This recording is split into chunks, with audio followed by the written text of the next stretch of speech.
Today we're taking a look at 5 super quick tips designed to help people just starting to get into sound design.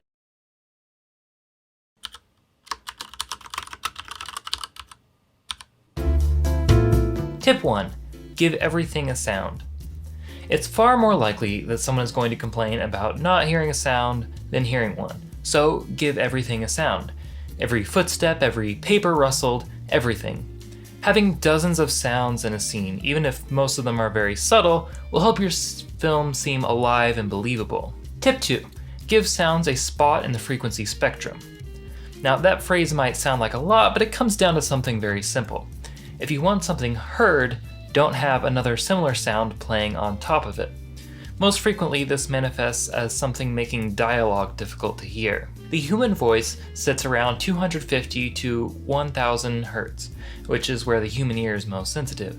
If you have a sound effect or music that's making dialogue difficult to hear, try using an EQ to cut the sound effect in that range. Alternatively, you can also boost dialogue in that range.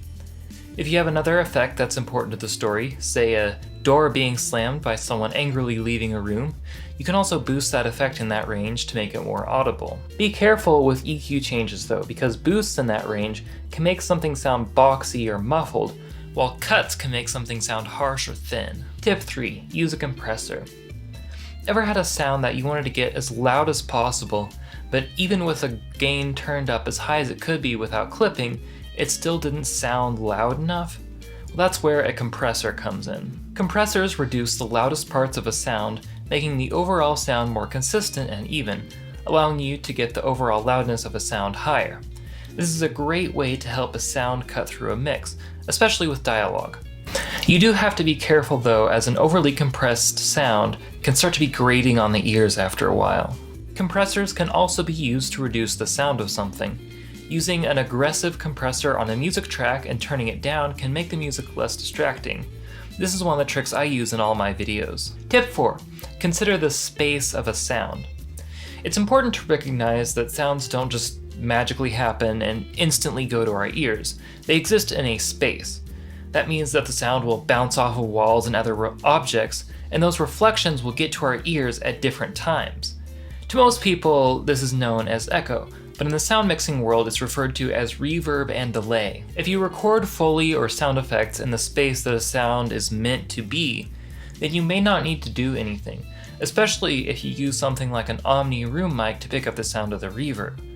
However, if you record effects in a treated space, or if you're using effects from a pack, you'll likely need to use reverb and or delay to make the sound seem more natural. Some quick tips to consider are that the larger a room is, the longer the delay will be, and the larger the reverb.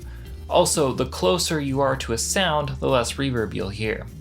More reverb makes sounds seem farther away and also less noticeable, and you can use that effect for a variety of purposes. Be careful though, because like any other effect, too much is a bad thing. Excessive reverb or delay will start to drown out all the other sounds, making everything hard to hear. Tip 5. Aim for consistency. Consistency means a lot of things when it comes to sound mixing, and all very important. For example, try to use the same mic and processing on all your dialogue so it's consistent, with the exception of reverb, which should fit the space.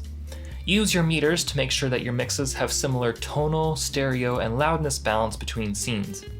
Try to keep your ambient sounds at a consistent level throughout a scene. Sounds, with some exceptions, should never surprise an audience. Sounds exist in a film to make the film seem more natural and realistic, to increase immersion. Surprises in sound will reduce immersion, which is why consistency is so important. Anyway, those are my 5 quick tips for how to get better mixes when you're just starting out. Hopefully those are useful to you, and if so, please hit that like button. If not, feel free to hit the dislike button. If you have any questions or comments, please feel free to leave those down in the comment section below. And I will be doing expanded videos, so each of the tips I talked about, as well as some other stuff, I'll be doing more lengthy videos going into more detail. So if there wasn't anything, or if there was something that wasn't super clear to you, hit that subscribe button and watch for upcoming videos where I will be going more in depth in some of these different topics. But anyway, that is it, and I will see you in the next video.